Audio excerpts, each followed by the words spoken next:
Ukrainian President Volodymyr Zelensky has said he plans to meet China's leader Xi Jinping to discuss Beijing's proposals on ending the war in Ukraine.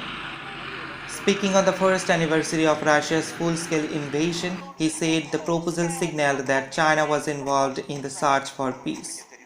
"I really want to believe that China will not supply weapons to Russia," he said. China's plan calls for peace talks and respect for national sovereignty. However, the 12-point document does not specifically say that Russia must withdraw its troops from Ukraine, and it also condemns that the usage of unilateral sanctions in what is seen as a veiled criticism of Ukrainians' allies in the West. The Chinese authorities have so far not publicly responded to Mr. Zelensky's call for a summit with Mr. Xi. Meanwhile, Russia hailed the Chinese peace proposals. "We share Beijing's views," the foreign ministry in Moscow said in a statement. Earlier this week, US Secretary of State Antony Blinken said Beijing was considering supplying weapons and ammunition to Russia, a claim strongly denied by Beijing. On Friday, American media again reported that the Chinese government was considering sending drones and artillery shells to Moscow. Asked about the Chinese plan, US President Joe Biden told the news reporters, "Russian President Vladimir Putin's applauding it, so how could it be any good? I have seen nothing in the plan that would indicate that there is something that would be beneficial to anyone other than Russia," he mentioned. China appears to be siding with Russia, though it would like to find a way of rescuing President Putin by arranging some kind of face-saving peace deal, says the BBC's World Affairs editor John Simpson. The Chinese proposals follow a visit by the country's top diplomat Wang Wei to Moscow, where he met President Putin and Foreign Minister Sergei Lavrov on Wednesday.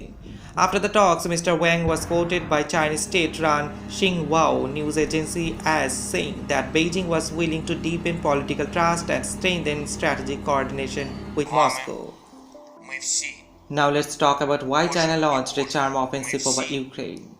Western officials gave the latest proposals a lukewarm reception. NATO chief Jens Stoltenberg said Beijing does not have much credibility because it had not been able to condemn the illegal invasion of Ukraine. President Putin launched the full-scale invasion of Ukraine on 24 February 2022, and Russian troops made significant advances during the first few days in Ukraine's northeast and south. But the attack on the capital Kiev was soon repulsed, and the Ukraine military was later able to retake large areas. The conflict, the biggest in Europe since World War II, has since become a grinding war of attrition.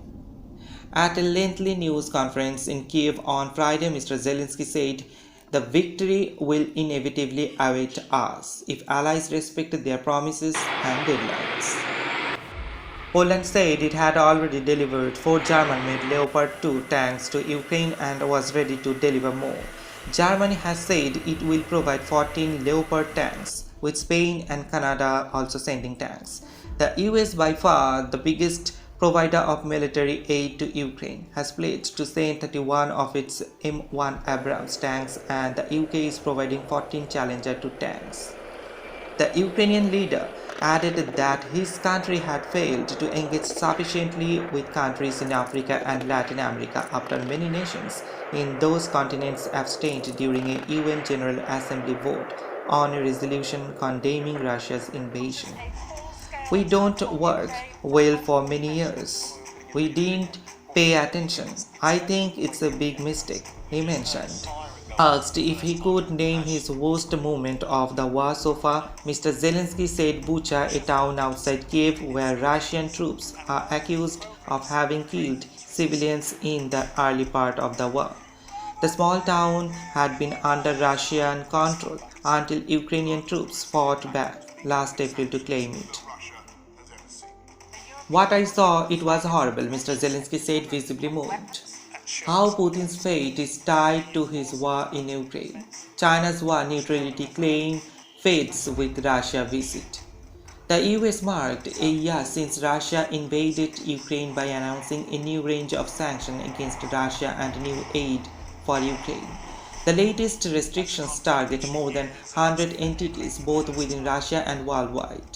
including banks and supplies of defense equipment. The US said it wanted to stop those helping Russia exploit loopholes to get sanctioned materials.